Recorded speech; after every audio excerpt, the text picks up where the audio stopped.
یہ ایک بھری برسات کا ذکر ہے۔ آسمان سے ڈھیروں پانی برس رہا تھا اور میری کیفیت اس طرح تھی کہ جیسے میرے دل کے اندر بارش ہو رہی ہے۔ کچھ ایسے ہی مینا بستی کے اوپر بھی برس رہا تھا۔ میں تھوڑا سا غمزدہ ہوا۔ اس زخم کا مداوا میرے پاس نہ تھا ماں سوائے اس کے کہ میں اپنے ڈیرے پر چلوں، اپنے بابا کی خدمت میں اظہار کروں۔ بات یہ تھی کہ میرے ایک بہت ہی پیارے دوست جو کہ میرے ساتھی بھی تھے، وہ افسانہ نگار تھے اور کالم بھی لکھتے تھے۔ میں اپنے دکھ کا اظہار کرنے کے لیے ڈیرے پر چلا گیا اور بابا جی سے کہا میں بڑا دکھی ہوں اور اس بات کی مجھے بڑی تکلیف ہے۔ اس شخص نے جو میرے بظاہر دوست ہیں، ہم سے محبت کے ساتھ ملتے ہیں اور ٹی وی ہاؤس میں ایک دوسرے کا ساتھ بھی دیتے ہیں اور لوگوں کو پتہ بھی نہیں چلتا کہ وہ اس طرح کی کارستانی میرے لیے کر سکتا ہے، پھر یہ کیا ہے؟ انہوں نے کہا اوپت، آپ اس کو سمجھے نہیں، یہ بڑی سمجھداری کی بات ہے۔ دو صوفی تھے، ایک بڑا صوفی ٹرینڈ تھا اور ایک چھوٹا صوفی انڈر ٹریننگ تھا۔ چھوٹے صوفی کو ساتھ لے کر بڑا صوفی گلیوں بازاروں میں گھومتا رہا۔ چلتے چلاتے اس کو لے کر ایک جنگل میں چلا گیا۔ جیسا کہ میں نے پہلے عرض کی، بڑی تابڑ توڑ بارش ہوئی تھی، جنگل بھیگا ہوا تھا اور اس جنگل میں جگہ جگہ لکڑیوں کے ڈھیر تھے، پتوں کے شاخوں کے انبار تھے۔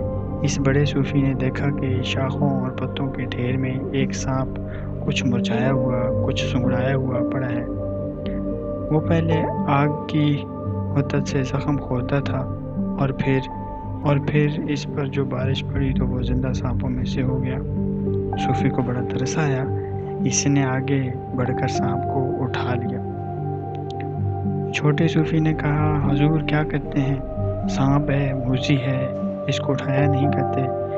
انہوں نے کہا نہیں، بیچارہ ہے، مجبور ہے، زخمی ہے، زخم خوردہ ہے، اللہ کی مخلوق ہے، اس کی کچھ غور و فکر کرنی چاہیے۔ تو وہ سانپ کو ہاتھ میں لے کر چلے۔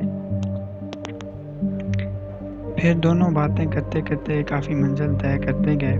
جب ٹھنڈی ہوا لگی جھولتے ہوئے سانپ کو تو اسے ہوش آنے لگا اور جب ہوش آیا تو طاقتور ہو گیا تو اس نے صوفی صاحب کے ہاتھ پر ڈس لیا۔ جب ڈسا تو اس نے سانپ کو بڑی محبت اور پیار کے ساتھ ایک درخت کی جڑ کے پاس رکھ دیا، کیونکہ وہ اب ایک محفوظ جگہ پر پہنچ گیا ہے۔ اب یہ یہاں پر آہستہ آہستہ اپنے آپ کو ریویو کر لے گا، جب بھی اس کا دل ہوگا چلا جائے گا۔ چھوٹے صوفی نے کہا دیکھیں سر، میں نے کہا تھا نا کہ یہ موذی جانور ہے، آپ کو ڈس لے گا، پھر کیوں ساتھ اٹھا کے لے جا رہے ہیں؟ آپ تو بہت دانشمند ہیں، مجھے سکھانے پر مامور ہیں۔ تو انہوں نے کہا ڈسا نہیں، اس کے شکریہ ادا کرنے کا یہی طریقہ ہے۔ سانپ اسی طرح شکریہ ادا کرتے ہیں۔ یہ جو تمہارے خلاف لکھتا ہے، اس کا شکریہ ادا کرنے کا یہی طریقہ ہے، تم ناراض نہ ہو۔ میرے دل پر بڑا بھاری بوجھ تھا، دور ہو گیا اور میں بالکل ہلکا پھلکا ہو گیا۔